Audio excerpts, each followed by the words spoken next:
All right, okay, here we are again, Jen. Back again. Say hello. Hello. Hi. What's this number? 8? 8, yeah. 8. So we've done this. 2 months of podcasts. Wow. And are we into the 10s yet in terms of listeners? Oh, yeah. we are. I think we're 17 at last. No, that's each. Count? No, I don't mean overall, accumulative. I mean of each podcast. Couldn't tell you, probably. Are we into Probably the 10s not. yet? No, okay. Well, let's keep talking to ourselves anyway. I like doing it. Right, well, welcome to those of you who are still listening after that intro. Hi, Mum.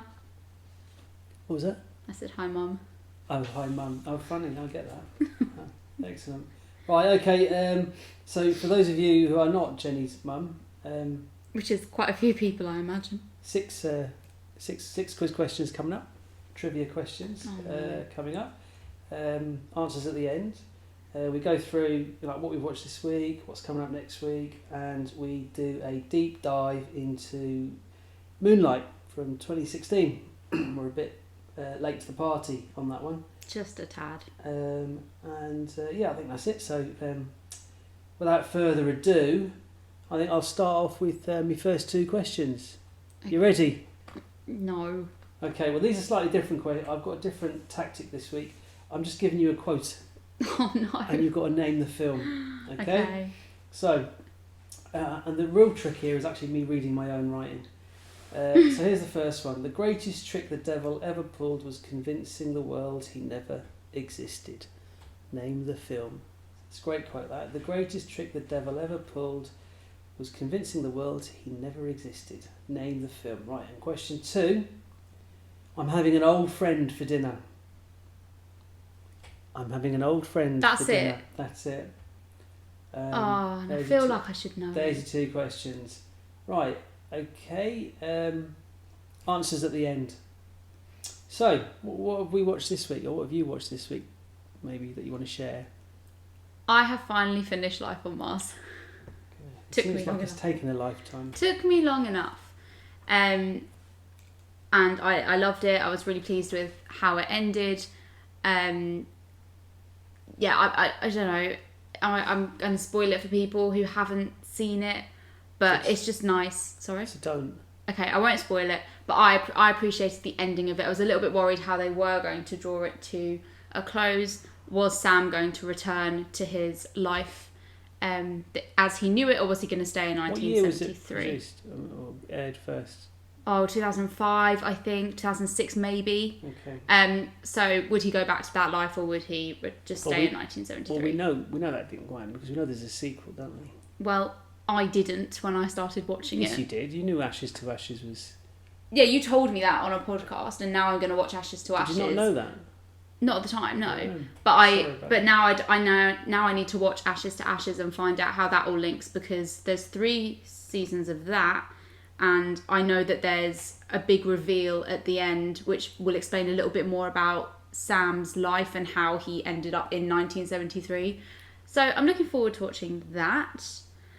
What else have you watched? We've both watched In the Woods, the Polish Netflix drama. Yeah. Still carrying on. Still like it. It's good. It's 6 episodes, isn't it? It's quite short, and we're on episode 5 now, so it should be drawing to a close soon. But it's not being dragged out, which I appreciate, because I know sometimes these things drag out. I like our watching of it. Yeah. What else have we watched? The Sinner. You might want to talk about that. We watched the first 2 episodes of season 3 of The Sinner. Really like it. It's quite dark. It's taken a slightly different approach to the previous 2 seasons, which I guess is a good thing. Change is as good as a break. We'll just see how it goes. I'm sure many people have actually finished season 3 of The Sinner. So it's been out a while. We've done the first 2 episodes, so we probably might have finished that by this time next week. Who knows? Obviously, we watched Blindside. Yeah, your Bullock, recommendation. Which was a feel-good movie. And it was nice. It was, bit of harmless entertainment, based on a true story. Would recommend watching it. If you've got a spare 2 hours, A bit of light-hearted entertainment. We should also mention that the reason it took us so long to get around to watching The Sinner was because we haven't finished Ozark. And we've now finished it. We've now finished Ozark. We knew there was a shocking ending to the series, and it didn't. I don't think it disappointed. I just really don't know what's going to happen in the next season, and I don't want it to be like this season where we went back into it and didn't find it as appealing as the first couple of seasons. I thought the second half was a lot stronger than the first half of this season. I was disappointed with the... Well, I don't want to give too much away. I was disappointed with the particular ending. I liked that particular character.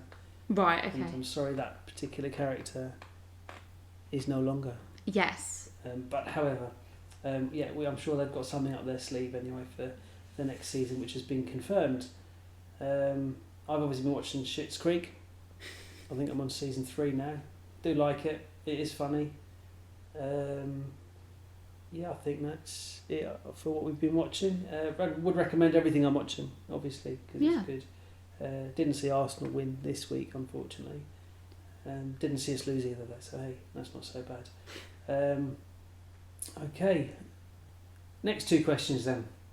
You ready? Yeah. 2 more famous lines. I'm not confident. I emphasise famous, well-known lines. They're well known if you've seen the films. And they're well known because I'm reading them. Okay. Well, what if there is no tomorrow? There wasn't one today. Oh, okay. Yeah. That's your 3rd one. And your 4th one is, I'm going to make him an offer he can't refuse. Okay, She's nodding her head. I feel more confidently with these 2. Okay. So again, the answers for these at the end. Right. Moonlight. Yes. Knock yourself out. Okay, so we are late to the party with Moonlight. It was released in it's a 2016 film, and it is best known probably, again, by people who haven't seen it, as well as people who have, for the awkward mix-up at the Oscars where it was meant to be the Best Picture announcement, and instead La La Land was announced, and there was a bit of confusion.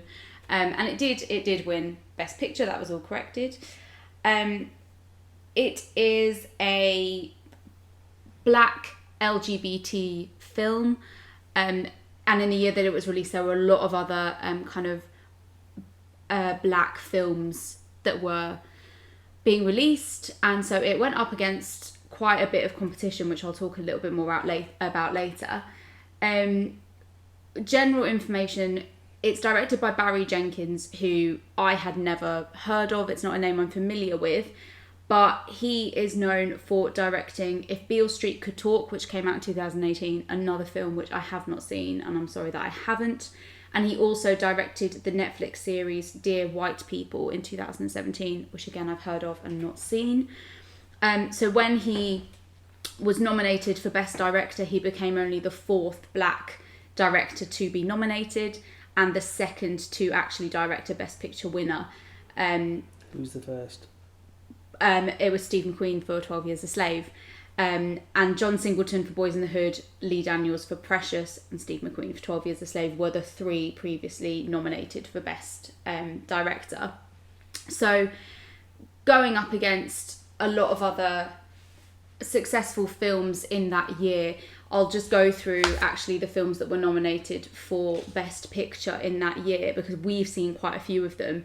It went up against Fences, which is another black focused film. Hidden Figures, focusing on, again, black women who were working for NASA. Manchester by the Sea, we also saw. Lion, great film. La La Land, not so great, but we don't talk about that. And Hacksaw Ridge and Arrival were the other 2 that I haven't actually seen. So quite a strong year for films. The film is based on a semi-autobiographical play which was called In Moonlight, Black Boys Look Blue, written by Terrell Alvin McCraney, and he wrote it in 2003. So Barry Jenkins, he actually directed a film in 2008 called Medicine for Melancholy. Haven't heard of it, wouldn't be surprised if a lot of people haven't heard of it. And he was stuck in a rut about where to go next with filmmaking, which is why there is such a big gap between Medicine for Melancholy and Moonlight. Jenkins was then introduced to the screenplay or the play as it was supposed to be, and he wanted to turn it into a film.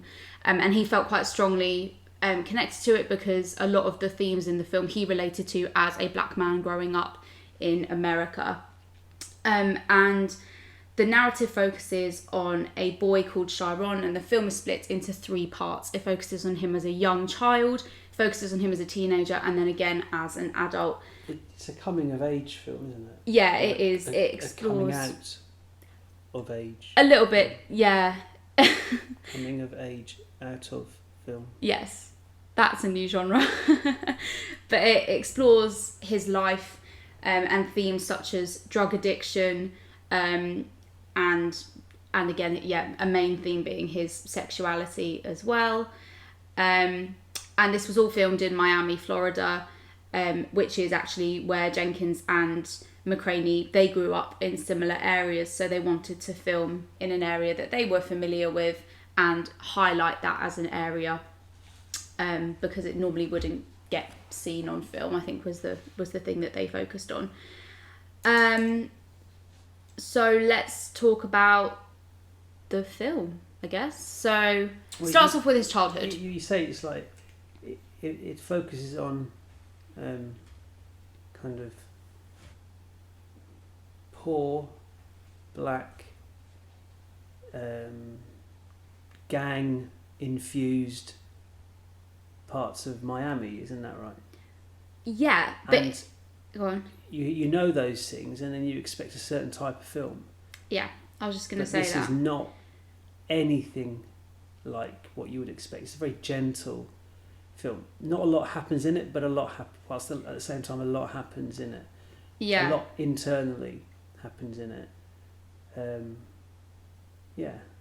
Yeah, I think that's what people focus on when they talk about this film. They say, you know, African American black males are represented in a certain way in cinema, and this film does something different. It is much more intimate, and you're right, it is much gentler than other films of a similar vein. So this film is supposed to demonstrate how the African American identity is far more complex than we would believe from films from the past few years. And I'll go into that a little bit later when we talk about a little bit more of the narrative. But it starts with this boy's childhood, Chiron. So the opening scene, actually, we don't meet him straight away. We meet another character called, I think it's Juan, is how I'm pronouncing it. His name actually isn't really said in the film, but it's played by Mahershala Ali. And he is talking to a friend. They are standing out in the streets. It's clearly an area of like scouting, you know, who you sell your drugs to. It's where they go. He's a drug dealer. He is a drug dealer, and he's with his friend, and his friend's being harassed by an addict who obviously needs more. They're talking, and a group of kids run past, and it's Chiron, who we later meet, being chased by other kids from the neighbourhood. He's clearly bullied and victimised, and he runs into an abandoned building to escape from the children. And later it is Juan himself who comes to the building and tells him, you know, he can come with him, and the boys have gone. And he actually offers to take Chiron for food, which Chiron agrees to. Chiron barely speaks throughout this whole sequence. Well, in fact, his character barely speaks. He's very quiet. He suppresses. I mean, obviously he's conflicted and confused himself in terms of his own sexuality, and obviously his background, no dad and a drug addict mother. Which is revealed later. And he's bullied. The two names he's called are Little and Black. No, Faggot. They're the two names he's bullied bullied sorry. by. He's not bullied by being called Black. They call him Little and Faggot. Yeah. From These an early kids age. have painted him as gay from an early age, and at one point he asks what the word means, and Juan tells him it's a name to be derogatory towards gay people, but he says to Little, you know, you don't have to know yet. It's not a bad thing if you are. So he's exploring his identity from an early age, but it's something that these other kids are definitely aware of. In essence, he's his kind of surrogate father figure, role model. Yeah. Male role model. He's got and he... Go on. I was just going to say, the actor kind of said that when he took on the role, he relished the idea of playing an African-American mentor and seeing a black man in that position rather than... He just happened to be a drug dealer as well. Well, yeah, I'm going to come to that later because that's important to the narrative. Oh, do we come to it now? Yeah. Well, I was going to say, so we talk about the kind of themes that we see in black cinema, and drugs and violence play a massive role. And this film, there is violence, but it's not with guns, anything like that at all. You see guns in the film, but no shots are ever fired. And the violence comes from the school bullies. It's brief violence as well. Yeah, it's not... not... the threat of violence is there. Yeah, it's not a main theme of the story, I would say. It just shows us examples of how Chiron grows up and why he's so quiet and withdrawn because of the fear that he has.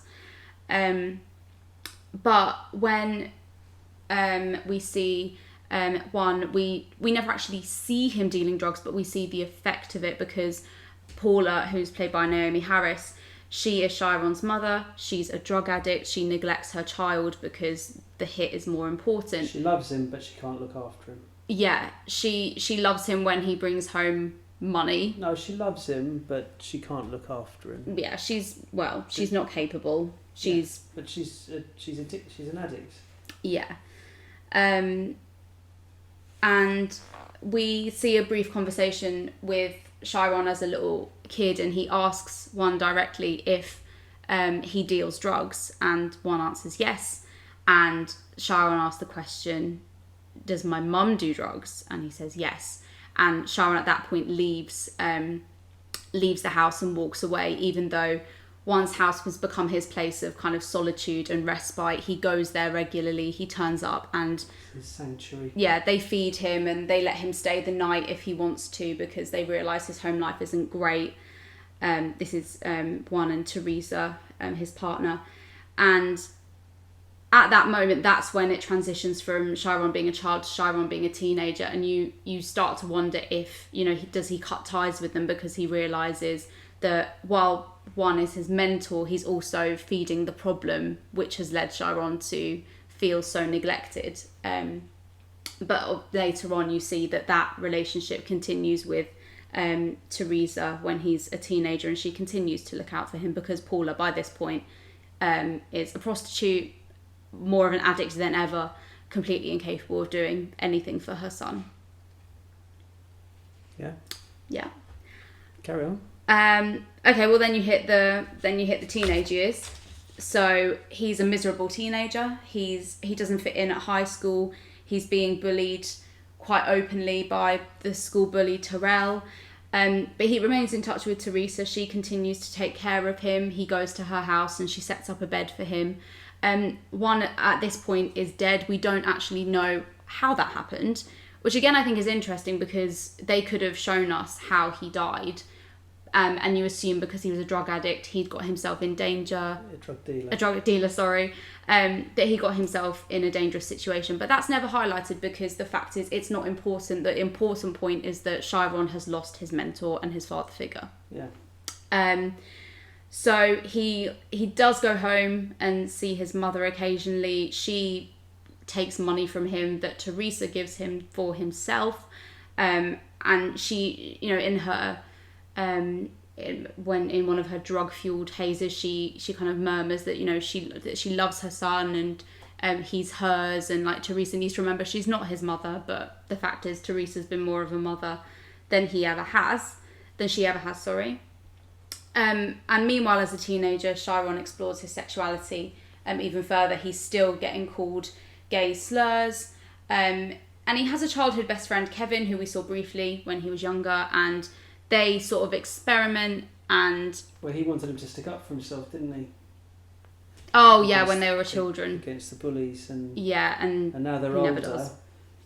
They find themselves on the beach together. Yeah, it's probably one of the most famous kind of scenes is from the trailer is that moment where they're sitting on the beach together.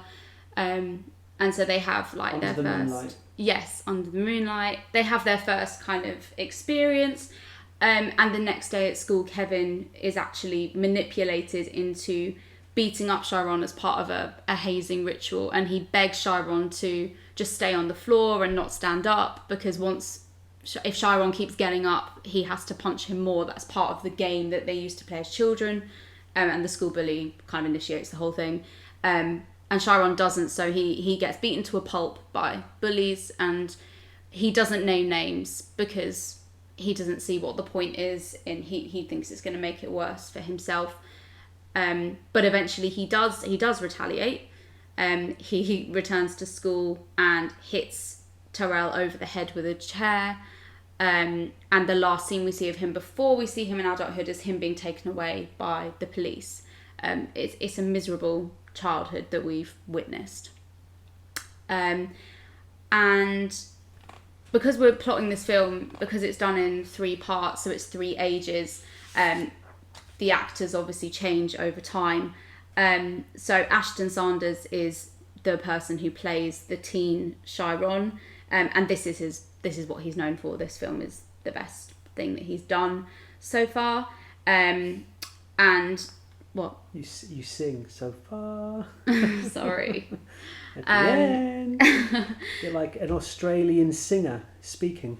I'm just trying to be, I don't know, it's a melodic podcast. I'm trying to seem excited about it all. I've forgotten what I was going to say. You were talking about the actors. You were talking about the actors. So I think you're going to go on to talk about the actor for the 3rd part. No, I was going to talk about Jarrell Jerome, who plays Kevin, the teenage Kevin.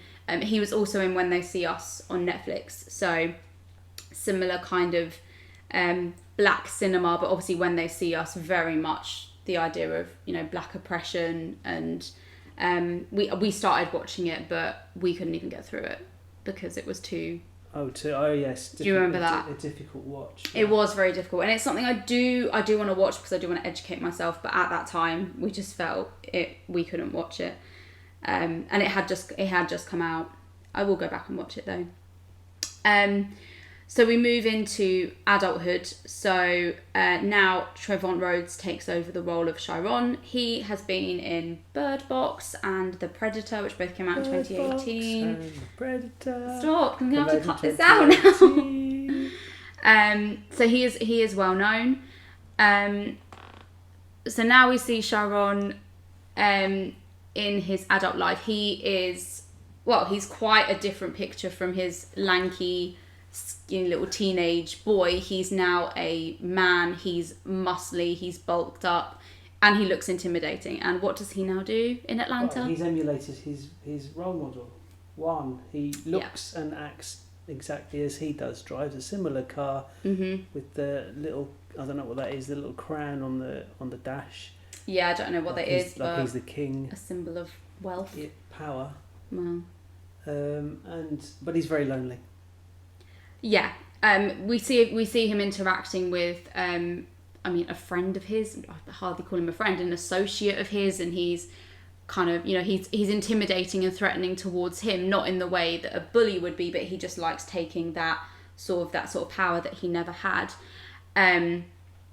He regularly gets calls from his mother, who is now in a facility getting help for her addiction, and he eventually goes and sees her, and they briefly reconcile. She says she loves him even though she didn't love him properly when he was a child. Well, too late she acknowledges that she was a crap mum. Yeah, she does. Too late, and she knows she apologises, and it's genuine, and it's her. It's too late for him. He's damage is done. His character is formed. Yeah. But at least they have that moment. It's another kind of gentle, kind of touching, moving moment in the film with him and his mum. Yeah, I mean his adulthood. It's him exploring his past and putting a few things to rest, and that's one thing. The other thing that happens is Kevin now gets in touch with him all these years later, and Kevin invites him. How many years later? Is it 10 or 11? 12 years later? Something like that? Something like that. They haven't seen each other since Chiron was taken away as a teenager and put in a police car. He comments on later on, like what he had to go through before he could. Yeah, they don't actually talk about that. They don't resolve that, like in discussion, do they? I don't know. He briefly mentions how it took him years to basically get out of where he was. We assume like juvenile detention, etc., before he got into the life that he has now, which is dealing drugs, which makes him happy for the time being. But when he meets Kevin, Kevin says that he's working in this restaurant and he had a child with an ex-girlfriend from school, and he kind of talks about the fact that fatherhood has made him feel fulfilled, and he comments a lot on Chiron's the way he talks and the things he says, and he says that's not you, like this isn't. He's got his chains, he's got his his metal gold. He knows it's a facade. He knows this isn't Chiron at all, the Chiron that he grew up with. And eventually at the end of the film, Chiron breaks down as he realises that he hasn't fulfilled anything in his life that he's wanted to. He also reveals to Kevin that he's been intimate with no other person since that interaction on the beach. He's been so lonely this whole time. We never see him with any real friends at all. He says no male company. He doesn't. So the inference. Well, it could be that. I infer it as he hasn't been intimate with anyone. He said no other man has touched him like that. Okay. I assume because he is a homosexual, so why would he let women? Well, because for image. Maybe. Yeah, I guess maybe. I read stuff about the film and I assume it's... I don't know. Because of just being alone. And I wonder was Juan similarly conflicted as he was growing up and saw a little bit of himself in Chiron. Maybe. And that's why he took him under his wing, because I was a little bit confused about this drug dealer, gang leader, and what it must have taken to get to that position. Yeah. Being very compassionate and tender and about about this towards another person, and I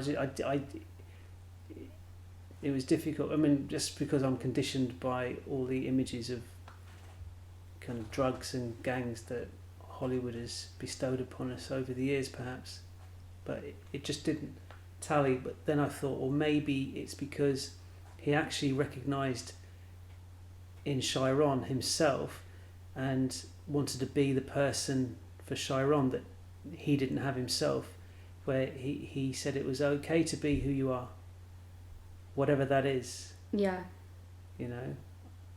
You choose, which is, not a message you necessarily hear perpetrated in that world of gangs and drugs and guns and violence. Anyway. No, that's true. Just a thought. Yeah. I see what you mean. And that's what we talk about when we say that this film is a much more complex narrative of what it means to be an African American man in America. It's not all about the guns and the violence, and that seems to play a part in certain stories, and it has in this one for sure. But that is the film. I really enjoyed it. It was so intimate and it was challenging. But I thought it was something so different to what I've seen before. I really enjoyed it. Yeah, I mean, as a white middle class heterosexual person whose upbringing was shared between London and Ireland, there's not a lot I can relate to. No. In terms of the individual characters in the film. Not However, the story, the themes are universal, and it's nice to see. It's nice to see a quite small budget film, wasn't it? Initially, and it kind of came from nowhere to win Best Picture at the Oscars. That's my memory of it a few years ago. This small. Yeah. Kind of production. I don't know. Yeah, you're right. It was $1.5 million was the budget. You joke. 1.5 million euros or dollars was the budget. Yeah. That's a pittance. That's low. It's now considered the lowest budget Best Picture winner because in 1976 Rocky claimed that it had been made for 1 million, but if you adjust it for inflation, this is definitely the lowest budget. So yeah, like the filming, it was all done pretty much on location, done in 25 days. I read somewhere that Brad Pitt had a little bit of involvement in making sure that the film did get kind of the funding that it needed, so letting people travel and stuff like that down to Florida to film there. But I think it's incredible what they've done, and it shows that the real focus is the storyline. Yeah, they haven't used any effects, there is nothing. Yeah, and I was going to say, not a lot happens in it. No. Whilst a lot happens in it, it's that I think it's more, conundrum. it's more reflective. It makes you think about the lives of other people because, like you said, we cannot possibly relate to what these characters go through, but it gives you such an insight into a life that we can't even imagine. Shall I do some? I mean, there's a little bit of trivia before. Do a little bit of trivia. Oh, God. How much of this am I going to have to cut out and redo because I hate the sound of my own voice? No, there's nothing wrong with the sound of your voice. Stop. It's just you're very singy. I am, I know. So... Here's some trivia. Oh, no. Okay. I'll do it without singing. Naomi Harris plays Chiron's mother. You'll know her from... Well, people will know her. From Skyfall, Spectre. She's going to be in No Time to Die. You told me yesterday she's she's an Islington, local. She's an Islington girl like myself. Actually, she's an Islington girl like me as an Islington boy. I'm not an Islington girl. Thanks for that clarification. Obviously, apparently. Yeah, so she did a great job of playing Paula. She didn't want to play this stereotypical depiction of a black woman, and she herself is teetotal, and she just didn't really want to kind of portray that image. But the writers pointed out the similarities to their own kind of upbringings and what they'd experienced, and it was their tolerance. And when she actually read the script, it was the script that led her to accept the role. She met with addicted women to prepare herself for the role because she had no idea of how to play it, and I think she did a fantastic job. What, you laughed? I know, I'm not laughing because you keep going up and keep singing. Oh, I don't know. Go on. I think we're going to delete this podcast and redo it. The 3 actors who played Chiron, they never met while filming was going on because Jenkins didn't want them to imitate one another and look at how each other played the role and think that they had to go and do something That's interesting. similar. The first and third actors, I thought, did very similar depictions of the character. Yeah. Kind of very kind of low on vocal, more on acting. Yeah. So they each filmed in separate 2-week periods, and then they saw it when it was put together, I suppose. In terms of awards, we talked about the fact it won Best Picture. Ali won Best Supporting Actor. He's on screen for less than 20 minutes and he still won an Oscar, which is something incredible. And the film also won Best Adapted Screenplay, and it was nominated elsewhere for Best Director, Best Supporting Actress for Naomi Harris, Original Score, Cinematography and Editing. But like I said, it did go up in what I believe was a particularly strong year for film. And the fact that it won Best Picture, I think, is great because it is all about that storyline. Actually, I think... You're done. I think I'm done. Right, go on then, mark out of 5. I said 4.6. 4.6. Quite high on my scale. I must keep a record of what you've been giving others so I can compare it. Well, I think it's at the higher end, but I think it's because what I loved about it was just the simplicity of the film. It is just about the story. It's a different depiction. I didn't expect necessarily, how do I put this? I didn't expect, I wasn't thinking, oh, this is what's going to happen the whole time. I wasn't thinking about deaths. I wasn't thinking about certain situations arising, which I think in a lot of other films maybe I would do. Like those similar kinds of films, like focusing on black characters, focusing on black men, focusing on gang culture, I expect certain things. But with this film, I really didn't know what to expect. Well, there is no similar film to this. No, and I loved that I didn't have any of those kinds of ideas because I was just so focused on the storyline. I wanted him to take revenge on the bully, so I did want that. Yeah, I did want that, and it happened. And I actually wanted him to come. I wanted him to meet him again in phase 3 of his life, because he was in phase 1 and 2, and I wanted some kind of. But then again, with this film, it doesn't have happy endings. There isn't closure on several things. Right, his mother is clean, but because she's clean, she's afforded the time to reflect, and she's haunted by the way she was as a mother. Yeah. One, we don't know how that turned out at all. We don't know what happened to him at all, which is fine. I like that. That was good. But anyway, 4.6. Yeah. All right, good. All right, that's that done. All right then. Okay, my final 2 questions, or my final 2 quotes. You ready? No. Oh. I have no confidence. Moods. I've got a dragon and I'm not afraid to use it. Okay. That's number 5. Number 6. I'm a teacher. All I need are minds for moulding. And that's your 6th one. So how many are you going to get out of 6? I think 3. 3. Confidently 3, possibly 4? I'll say 3. Okay, you'll say 3. Right. This is your one now, isn't it? What's coming up on whatever, DVD, Netflix? I've only got 2 things this week. So DVD wise, there's a film called Inheritance coming out, which is a thriller about a wealthy patriarch. He dies and leaves his wife and daughter with a secret inheritance that is going to threaten to destroy their lives. No idea what that is. Who's in it? It's got Lily Collins and Simon Pegg in it. Oh, me. Apparently so. I have been approached before and asked for my autograph as Simon Pegg. I look nothing like Simon Pegg. That's not true because I'm 6'2" everyone Asian. says it. And yet everyone sees it. And yeah, Simon Pegg in a thriller role, maybe something a little bit different. I'm so used to him doing comedy. He's like Mission Impossible. Oh, true. But I saw what... That's a bit comedy. I saw the first Mission Impossible film. So you haven't seen any of it? No.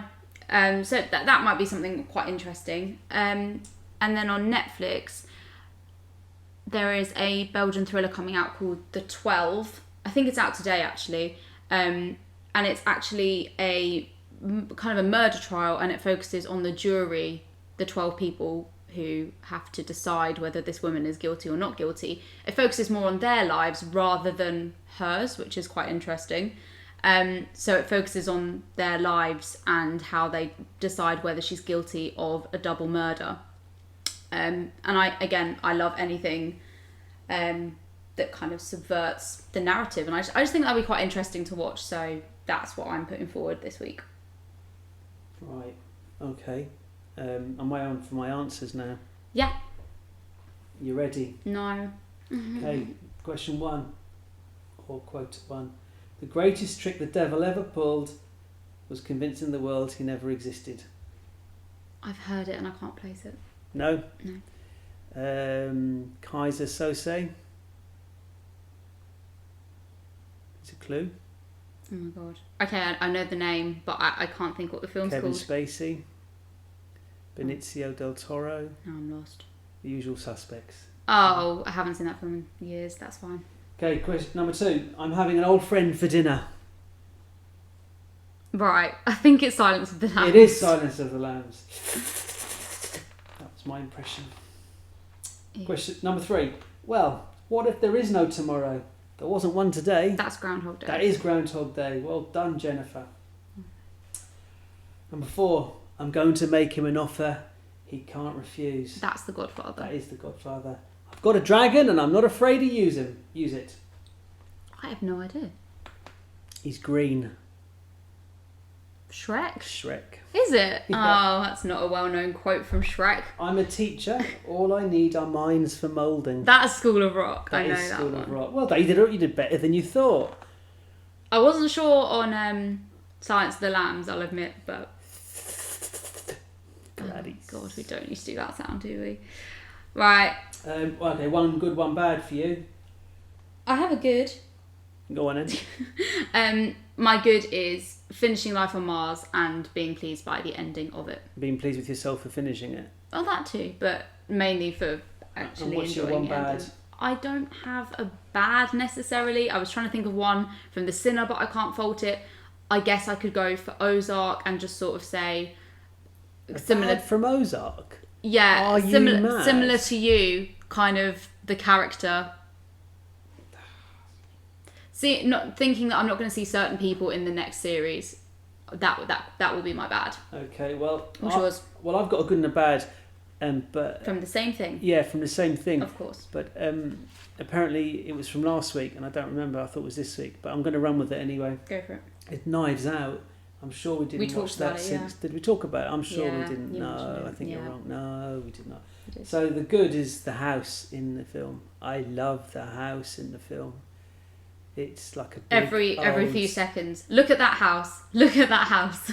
Big old gothic house with secret rooms and it looks fantastic. And the one bad, same film, Daniel Craig's accent. I said that as my bad last week, so I'm glad you agree. Yeah. Oh. Okay, that's what age does to you. Or I just wasn't listening. Probably that. And I certainly have you listened to the podcast? I certainly didn't listen to the podcast. No, so. clearly. Great. I think that's it. I'm hungry. Is it lunchtime? Yeah. It is. Well, have a happy weekend, people. Enjoy.